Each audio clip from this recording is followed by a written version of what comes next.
Hey guys, and welcome back to my channel. So I did a video 2 weeks back where I said one of my subscribers said actually had 2 questions for me to answer. So in this video I'm going to be answering his second question, which says, hey Silibaziso, since a new nursing curriculum came out, can you still do a 2-year diploma to become an enrolled nurse or a staff nurse? If you can't become an enrolled nurse anymore, then who will do the duties that enrolled nurses currently do? So the reason why I wanted to answer this question is, one, that's actually a very important question that we need to ask, since technically the staff nurse role is no longer producing new staff nurses, and also because there's been a lot of rumors happening regarding those that hold legacy qualifications or those that do not have a degree. Unfortunately, they cannot specialize. So I'm going to be discussing all of that in this video. Please know that this video is going to have a lot of history, it's going to have a lot of words, but it's important that you listen and actually understand the history, where we're coming from, and the decisions of why the Department of Higher Education has reached a decision to where we are now, and why SANG is making the decisions that it's doing and stuff like that. Please don't mind the lights. I am recording during load shedding, and also the sun is going down. I'm coming from work. There's a lot of things going against me right now, but anyway, we need to record.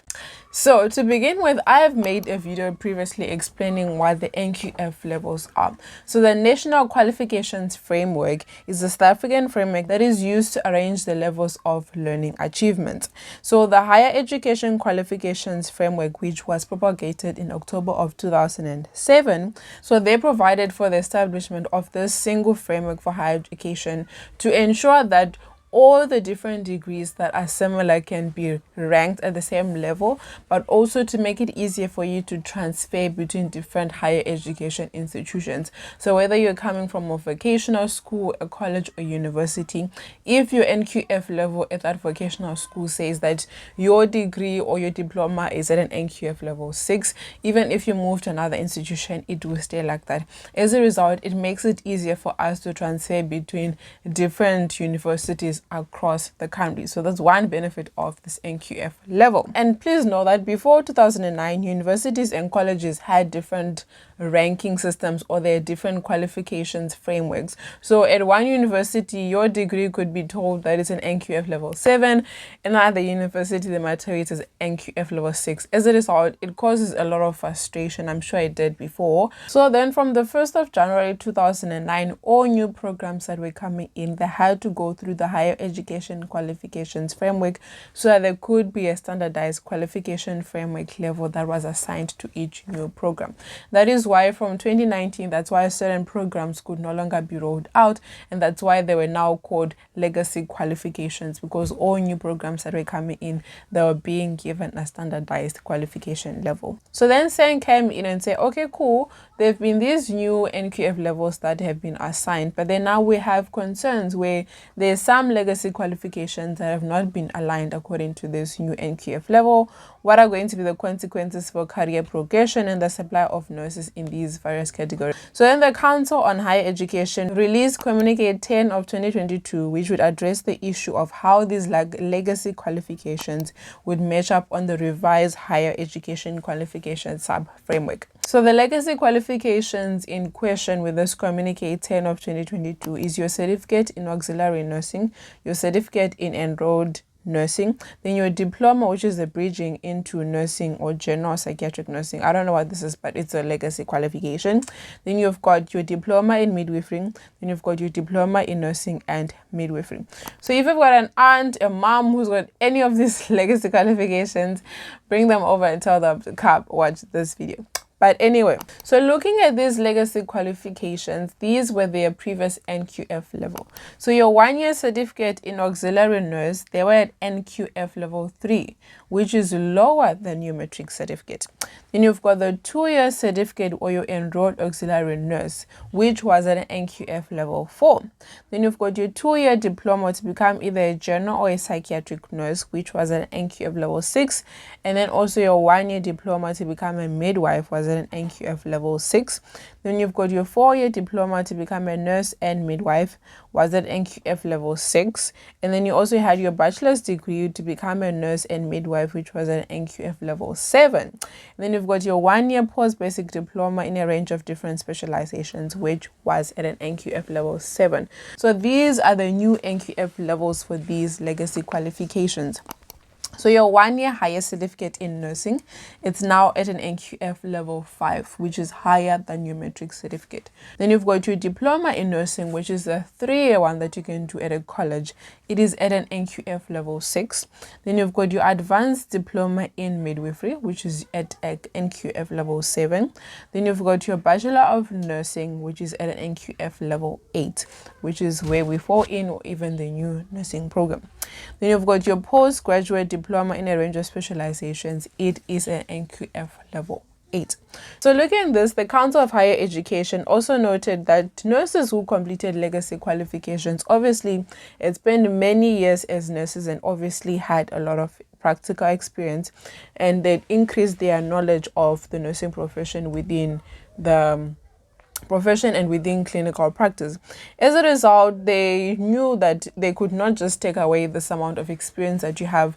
Things that you learn on the job are important, and as a result, a few decisions were made regarding the changes in the NQF levels and how they can use the practical experience that the nurse has to better help them for this career progression that SANC was inquiring about. Because obviously SANC is worried now that you've got hundreds and thousands of nurses that have been trained previously before this newer higher education qualifications framework has come in. Obviously they will want to progress their profession going forward. So then obviously this Communique 10 of 2022, which is given by the higher education and not SANC, they made a few decisions, and then SANC is going to respond to these. Okay, so how I'm going to explain the decisions is I'm going to break down the 5 different legacy qualifications and the different decisions that are related to it. So to begin with, we're going to start with our certificate in auxiliary nursing or the certificate in enrolled nursing. So previously, these both were pegged at NQF level 3 and level 4. In the new framework, they are pegged at an NQF level 5. So there's 3 decisions that have been made regarding these certificates.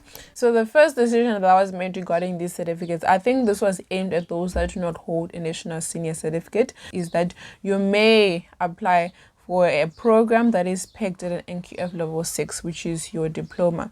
So you can use the recognition of prior learning office to take account the experience that you've had in the clinical practice and your certificate, and then you can enter through the RPL program to complete your level 6 qualification, which is your diploma. Second decision is that if you hold a national senior certificate, you may apply to enter into the first year of the diploma through the normal admission without using recognition of prior learning. And the third decision is that if you've got your national senior certificate and recognition of prior learning, you can apply to admit yourself into the second year of an NQF level 6 qualification.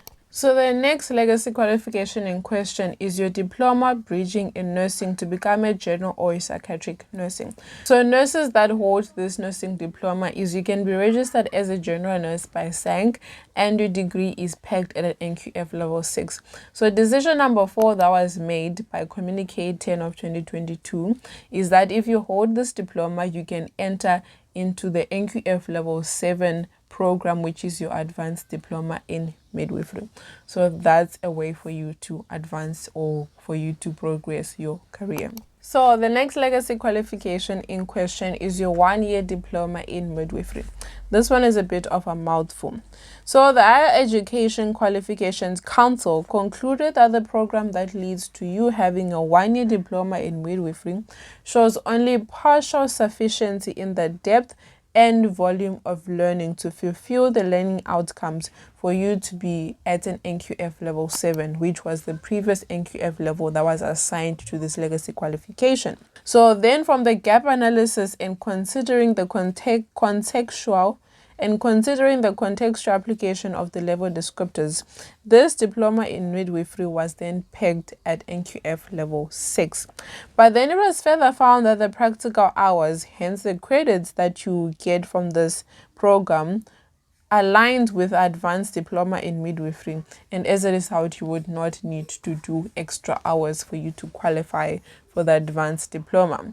So now you have this problem where you have enough hours for you to qualify to be at the level of an advanced diploma in midwifery. However, the modules that you have do not match up. So your hours are at NQF level 7, but your modules are at NQF level 6. As a result, there's a big gap. So obviously for career progression, this means that registered nurses with a diploma in midwifery in its current form, which is in its legacy form, cannot obviously progress to a postgraduate diploma for the purpose of specialization, because they're at NQF level 6 and you need to be at NQF level 7 for you to do a postgraduate diploma.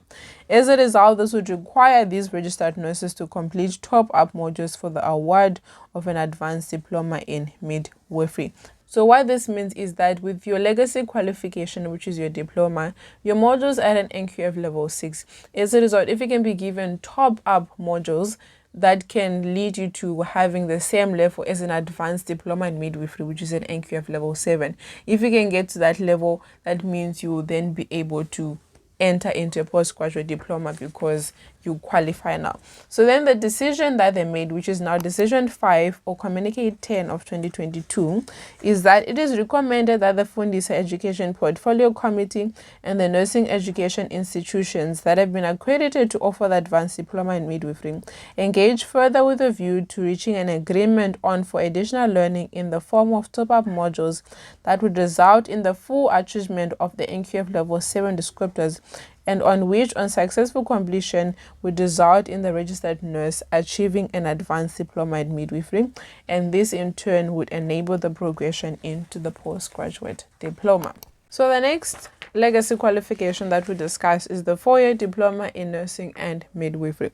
So the Higher Education Qualifications Council concluded that there is little alignment between this 4-year diploma and a bachelor's degree, and that pegging the NQF level at 6 is appropriate. So this meant that even if you have this 4-year diploma, you cannot enter into postgraduate studies, and you would have to go back into undergraduate studies for you to increase your NQF levels. And this is because crucial components of the specifications for you to qualify for a professional bachelor's degree are missing. This include preparation for postgraduate studies and the level and depth of theoretical content and the balance between theoretical learning and work integrated learning and that sort of thing. So as a result, this 4-year diploma is not aligning with the professional bachelor's degree, which is an NQF level 8. So as I mentioned in the beginning, how they assign different NQF levels to each degree is that each NQF level signifies a specific standard of intellectual and academic skills, including problem-solving abilities and learner autonomy. So the higher the NQF level of your qualification, the more intellectually skilled you are, or the more intellectual skills that you gain. So as a result, the higher education has descriptors of what each NQF level criteria needs to meet. So for example, if they say that you need to have this type of problem solving questions or level at an NQF level 6, if your qualification and the outcomes that it requires you to fulfill do not meet those descriptors as according to higher education, unfortunately your program will not be able to be pegged at that NQF level. So as much as you're saying you're doing 4 years or 5 years, whatever, if the outcomes of your program do not meet the descriptors of that NQF level, it cannot be put there. So if there's significant descriptors that the program is not meeting, it cannot be put at a high NQF level. So here they were saying that preparation for postgraduate studies, the depth of your theoretical content, the balance between theoretical work and work integrated learning. That means the 4-year diploma was not meeting the descriptor for each to fit NQF level 8. As a result, unfortunately, it's pegged at NQF level 6. So obviously, if you have this 4-year degree, you're a registered nurse, you're working and that sort of thing. So then what's next? So this is where decision 6 and decision 7 comes in. So they say that candidates who have completed the 4-year diploma in nursing and midwifery, which is at NQF level 6, can be given the opportunity to register for an NQF level 8 Bachelor of Nursing degree. So you are starting as an undergraduate student for you to enter into an NQF level 8 program, and you can be credited up to a maximum of 240 credits from your diploma towards your professional degree, and I think the professional degree has a maximum of 360. So I don't know what the balance would equal in number of years. So let's say, for example, if 240 equals to 2 years, then you still have to do 2 years of an undergraduate degree. So in a sense, they're allowing you to bridge into a professional degree so that you are undergraduate, so that when you graduate, you are an undergraduate who has graduated from the professional nursing degree. I hope I've made sense.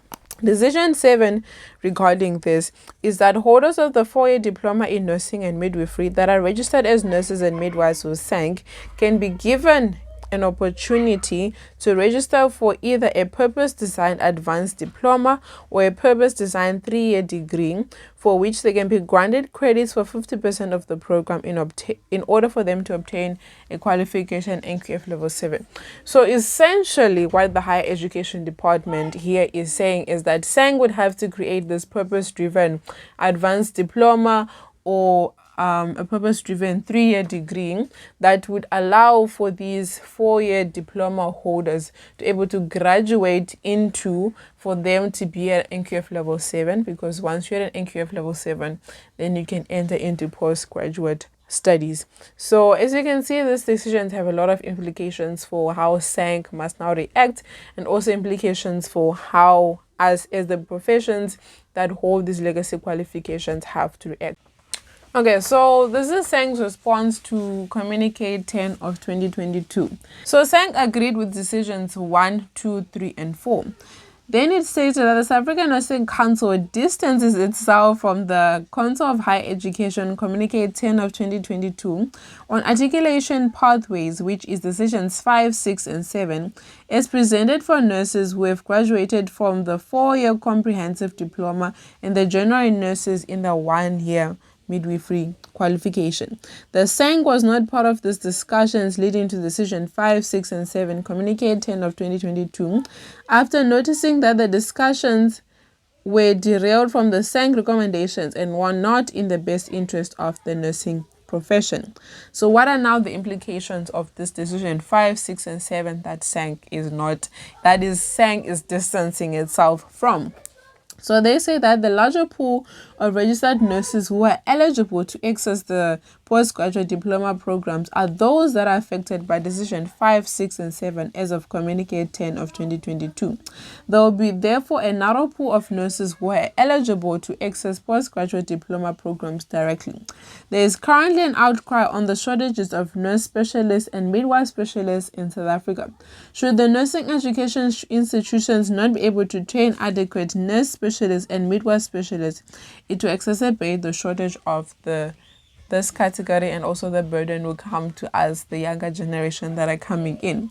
So what is the way forward? The Council of SANC ordinary meeting held on the 22nd and 23rd of September 2022 resolved that the matter should be escalated to the executive authority responsible for health in South Africa for intervention, and therefore feedback will be provided subsequently.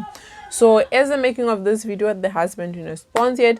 I'll definitely give you guys a response going forward in regarding to this. But as you can see, those that hold these legacy qualifications, especially those that have your 1-year diploma in midwifery and your 4-year diploma in nursing and midwifery, they are affected the most, because for them to specialize, they have to go through extra steps. And those extra steps, that has been a decision that has been put on SANC to now create these top-up modules for your decision 5, and then decision 7, where there has to be this purpose-driven advanced diploma and that sort of thing. So in conclusion, if you hold a legacy qualification, obviously there's a few extra steps that you will have to go through for you to be able to specialize going forward in that sort of thing. And it's unfortunate, but let us not see this as the end of it all. I'm sure a decision will come going forward. Obviously it might not happen now, but I'm sure it happens soon. And if there are decisions that I've referred to now where you qualify, inquire with the different universities that you can go into to see how you can progress your career. However, if you are a current student in the diploma in nursing, please know that these rules do not include you. Your diploma is at an NQF level 6. For you to specialize, you'd have to do an advanced diploma in midwifery, which will bring you into an NQF level 7, which will allow you to be able to do a postgraduate diploma. If you want more information regarding that, I have a video here that I've already made regarding that and how you can specialize in that thing. So to answer your question, Seth, since there's no new nurses that are being put into the system to study to be staff nurses, their role will stay the same, those that are already working. But because there's now students that are studying the diploma that are graduating as general nurses, essentially those students or that role, the registered general nurse, will be doing the job of a staff nurse. It's going to be interesting how it's all going to play out as the two roles are working side by side, because one is a registered general nurse and the other one is a staff nurse. What can they do? What can one not do? So I'm curious to really see what the scope of practice is going to be for the registered general nurse. Are they going to be allowed to do IVs because staff nurses can't, and that sort of thing? So that's going to be interesting. But yeah, that is the outcome of what's going to happen. So I hope you guys enjoyed this video. Until next week, Friday, 12 p.m. South African time.